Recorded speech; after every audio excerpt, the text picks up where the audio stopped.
The first thing they teach you about Osvane command culture is that no order is real until it hums. Every decision on the Corvane Joint Command Institute's Tactical Command Simulation deck passes through a quorum pulse, 3 or more antenna clusters shivering in the same frequency before an action is logged as legitimate. I'd been on exchange 11 weeks and I still flinched every time a room full of Osvane cadets went quiet and started vibrating at each other instead of talking. It looked like a held breath. It sounded like nothing at all. Assessor Van Kesseth ran the briefing standing at the edge of the deck's hollow table, antenna clusters folded flat against her skull the way I'd learned meant she was choosing her words for a human audience. "Today's exercise assigns you command," she said, and the pause after "you" was long enough that I understood it wasn't a compliment. "Opposing simulated force at 7-1. No exchange cadet has scored above contained loss at that ratio. You have the floor." The squad she'd given me was 4 Osvane and 1 Parathi engineer, none of whom had voted for a human commander because the treaty didn't require them to vote on it at all. It required them to follow one. That distinction sat in the room like a held pulse of its own. I'd spent the first 3 weeks of exchange trying to understand what a quorum actually cost them. It isn't slow because Osvane are slow.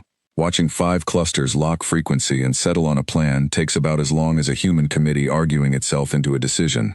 Fast when the stakes are small, and falling apart exactly when you need it not to. I'd worked that out standing in briefings, watching good soldiers wait for a hum that sometimes never came before the window that mattered had already closed. That was the gap the treaty was built to plug, and the gap every Osvane cadet in that room resented me for standing in. I said I understood the ratio. Kesseth's antenna clusters flickered. Amusement. Or its Osvane cousin. "The ratio has been revised," she said.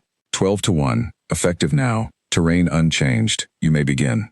Nobody in the room hummed at that. There wasn't time. Back home, before any of this, I ran incident command for a volunteer search and rescue unit out of a county too broke to afford a real one. Flash floods mostly, and a missing hiker most seasons. You learn fast that the job isn't saving everyone. The job is deciding, in about 4 seconds, who you can actually reach before the water finishes moving, and then living with the ones you couldn't. There's a specific kind of quiet that settles over a command truck when you give an order that trades one team's safety for another's. Not the quiet of people disagreeing with you, the quiet of people doing the math themselves and getting the same ugly answer. Nobody teaches that in a classroom. You learn it the one time you get it wrong. I didn't tell any of that to the squad. I told them to hold position at the ridge choke point and give me 60 seconds to read the terrain. And I watched Thessaly Vor's antenna clusters go rigid. Not vibrating, not consensus, just rigid, which I'd learned meant refusal. "We do not commit to a plan without quorum," she said. Senior cadet, 2 years ahead of me, the kind of soldier who'd clearly earned every centimeter of the rank markers on her carapace and did not appreciate an exchange student skipping the line to command her. "You don't have to vote on it," I said. "You have to run it. That is not how a plan survives contact. Neither is a vote taking 40 seconds we don't have." She didn't answer. The simulation clock did. The outer perimeter marker flashed red, opposing force already inside minimum engagement range on the map's east flank, faster than the sim's own projected timeline.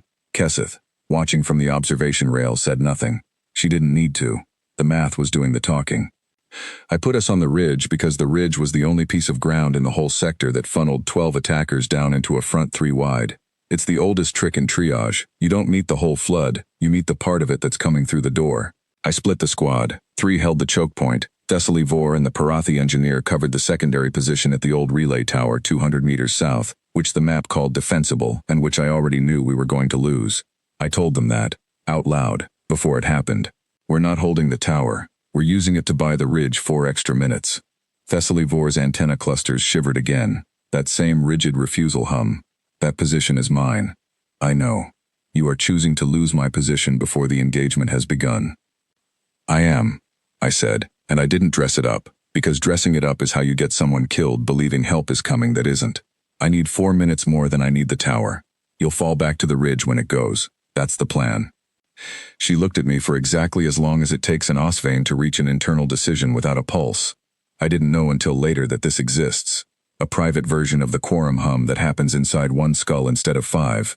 And then she said, "Understood," and went to the tower. The sim ran the way sims run when the terrain does what you told it to do and the odds don't care. 12 came down through the funnel at the ridge in staggered waves because that's what a choke point does to a force that outnumbers you. It turns their numbers against their own timing. 3 abreast meant 3 targets at a time no matter how many were queued up behind them. And every wave that broke against the ridge bought us the next 90 seconds without costing us anything the sim would count. I called the intervals off a stopwatch in my head, the same rhythm I'd used calling swift water pulls from a truck bed 100 times, and the two Osvane holding the line with me started matching the cadence without being told, which was the first thing that told me it might actually work. We held. The tower went exactly on schedule, 90 seconds shy of my 4 minutes, faster than I'd priced it. And for about 6 seconds on the overhead display I watched two markers that were Thessaly Vor and the Parathi engineer flare orange. Not a clean fallback, a scramble.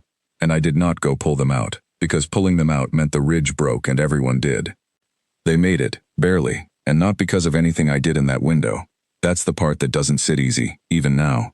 I made the call that put them in the position to be 6 seconds from not making it, and the only thing I did about it was not flinch. And somehow that's the whole job.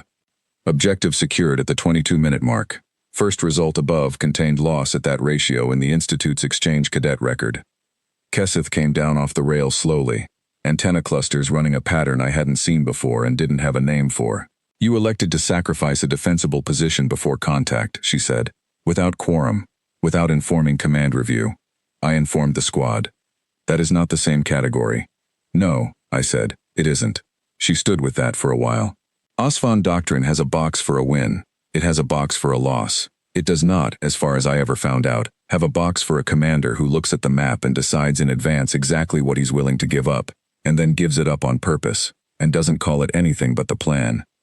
Thessaly Vor came off the tower marker still running hot, carapace scuffed, antenna clusters doing something low and even that I'd come to recognize, months later, as her version of calm.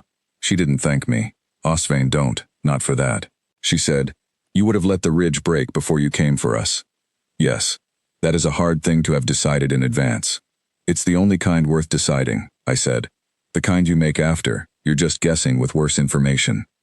She held the rigid antenna look a second longer, then let it go slack. Not agreement exactly, something closer to filing it. Keseth was still working the doctrine problem when I asked her the only thing I actually wanted to know, which wasn't whether I'd passed. 12-1, I said. When does the number get revised for the next cadet who stands here? She didn't answer right away. Whatever an Osvane files under a result it can't classify. I never got to see the paperwork. What I remember is the deck going quiet in that particular way it did when nobody was pulsing anything at all. 5 clusters and 1 flat human silence all reading the same green marker at once, and Thessaly Vor standing close enough that I knew, without a pulse, without a vote, that she'd be on my squad again. And that the next time I told her in advance exactly what I was willing to lose, she'd already believe me. I've run that sim 100 times since, in the part of my head that never really leaves the ridge. It always comes out the same way if I make the same call at the same second, and I always make it. Because the alternative is a version where everyone waits for a vote and loses everything, instead of some of us losing one thing on purpose. That's not a comfortable thing to know about yourself. It's just true, and knowing it early turned out to be the only edge I ever really had.